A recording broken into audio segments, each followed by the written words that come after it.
Imagine packing a massive wooden merchant ship with thousands of heavy brass bed warmers.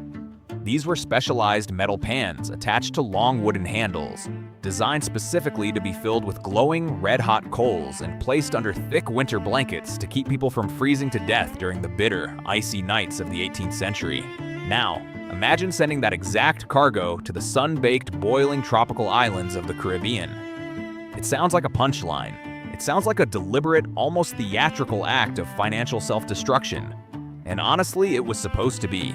The wealthiest, most educated merchants of the era convinced a local eccentric to make this exact investment, entirely because they wanted to watch him lose every single penny he had. They despised him. They wanted to humiliate him, to ruin him for a laugh, and to permanently exile him from their elite social circles.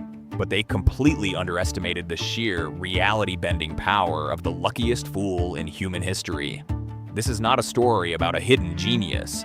This is not a tale of a brilliant visionary who saw things others could not. This is the absolutely true, completely documented story of a man named Timothy Dexter, whose entire life was a series of catastrophic, idiotic decisions that somehow, through sheer cosmic accident, kept making him incomprehensibly rich. It is a story that sounds so utterly fictional, you will find yourself questioning how the universe even works. To understand how things got so out of hand, you have to understand the world Timothy Dexter was desperately trying to fit into.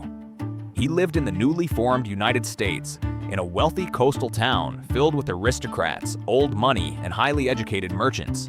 These were men who wore imported silk, quoted Latin, and understood the complex global trade winds. Dexter was none of these things. He had dropped out of school as a young child. He could barely read. His spelling was a chaotic disaster, and he made his meager living scraping the hair off animal skins to make cheap leather. He was loud, deeply uncultured, and painfully desperate for validation. Dexter wanted nothing more than to be accepted by the high society that looked right through him. He wanted to be a gentleman. So, when he finally scraped together a small amount of money, he began asking the local elite for investment advice. He practically begged them to tell him how to multiply his wealth. And the elite, seeing an opportunity for a cruel joke, decided to give him the worst advice they could legally provide. Their first brilliant trap involved the currency of the newly formed nation. During the chaos of the American Revolution, the government had printed massive amounts of paper money called continental dollars. By the time the war ended, these paper notes were completely worthless. The phrase "not worth a continental" was an actual insult. People were using this money as wallpaper or throwing it into fireplaces for warmth. The elite merchants confidently took Dexter aside and whispered that he should buy up all the continental currency he could find. They assured him it was a secret strategy. Eager to prove his worth, Dexter took his savings and bought mountains of the worthless paper. He bought it for fractions of a penny. He bought wheelbarrows full of it. The town laughed behind his back, watching the uneducated leather worker trade actual, valuable gold and silver for useless garbage. They waited for him to announce his bankruptcy. But then, something impossible happened. The newly formed American government, led by Alexander Hamilton, suddenly decided that in order to establish global financial trust, they needed to honor the old debts. Out of nowhere, a law was passed declaring that continental currency could be traded in for real treasury bonds at face value. Overnight, the mountains of useless paper sitting in Timothy Dexter's house transformed into an absolute fortune. The joke had backfired. The town's elite were stunned, but they convinced themselves it was just a bizarre fluke. A one-time glitch in the universe. Now vastly wealthy, Dexter was even more determined to be accepted by the upper class. He bought a massive mansion, bought a fleet of merchant ships, and went right back to the very same aristocrats who had tried to ruin him, asking for his next big business venture. Frustrated by his accidental success, the merchants decided to stop playing games and give him advice so phenomenally stupid that no amount of government intervention could save him. They told him to send a massive shipment of those brass bed warmers to the West Indies. They painted a picture of a lucrative market, hiding their smirks as Dexter eagerly agreed. He bought thousands of warming pans, packed his ships, and sent them toward the equator, where the temperature rarely dropped below 80 degrees. The merchants practically threw a party. There was simply no way anyone in a tropical paradise would buy a heavy brass pan meant for a frozen winter. Months passed. The ships finally returned. The merchants waited at the docks to see the devastated look on Dexter's face. Instead, the captains began unloading massive chests of gold and silver. It turned out, when the ships arrived in the Caribbean, the bewildered plantation owners had absolutely no use for bed warmers. But the local sugar and molasses industry had a massive problem. They desperately needed giant heat-resistant ladles with long wooden handles to scoop boiling syrup out of industrial vats. Dexter's bed warmers, it turned out, were the exact perfect shape and size for this specific task. The plantation owners bought every single one of them at a premium price. Dexter didn't just make a profit, he made a killing. The town elite were no longer just annoyed, they were furious. This violated every rule of economics, logic, and common sense. They decided they needed to be more direct. When Dexter asked for his next venture, they told him to send coal to Newcastle. At the time, sending coal to Newcastle was a popular English idiom. It literally meant doing something entirely pointless. Newcastle was the coal mining capital of the world. It produced more coal than anywhere else on Earth. Telling someone to sell coal in Newcastle was like telling someone to sell sand in the desert. It was the ultimate fool's errand. Dexter, having never heard the idiom and trusting his wealthy peers, immediately bought a fleet of ships, filled them to the brim with expensive American coal, and sent them across the ocean to the very epicenter of the British coal industry. The merchants watched the ships disappear over the horizon, finally satisfied. They had him. There was no alternative use for coal. It was heavy, expensive to transport, and the market in Newcastle was infinitely saturated. Weeks later, Dexter's ships arrived in England. But as they pulled into the harbor, a strange, eerie silence hung over the normally bustling mining town. The massive cranes were still. The carts were empty. By sheer, unimaginable coincidence, Dexter's fleet had arrived in the exact middle of a massive, unprecedented miners' strike. The city of Newcastle, the coal capital of the world, had completely run out of coal. Desperate to keep their winter fires burning and their factories running, the locals swarmed Dexter's ships. They bought his entire cargo at astronomical, extortionate prices. Once again, the ships returned to America, overflowing with unimaginable wealth.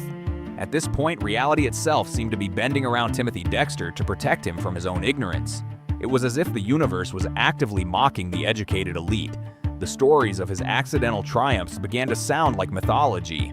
Someone jokingly told him to export stray cats to the Caribbean. It was meant as a sarcastic insult. Dexter, taking it literally, hired local children to capture every stray cat they could find, filled a ship with thousands of meowing, furious felines, and sent them south. By the time the ship arrived, the island warehouses were experiencing a catastrophic rat infestation that was destroying their entire agricultural export. The warehouse owners bought every single cat at a massive markup. Another time, a merchant pranked him by suggesting he invest his entire fortune in whale bones, specifically the type used to make women's corsets.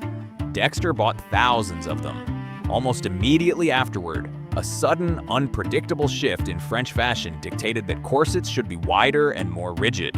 The global demand for whalebone skyrocketed overnight, and Dexter held a massive monopoly. Despite his ever-expanding empire of wealth, the high society of his town still refused to accept him. They saw his money, but they also saw a clown.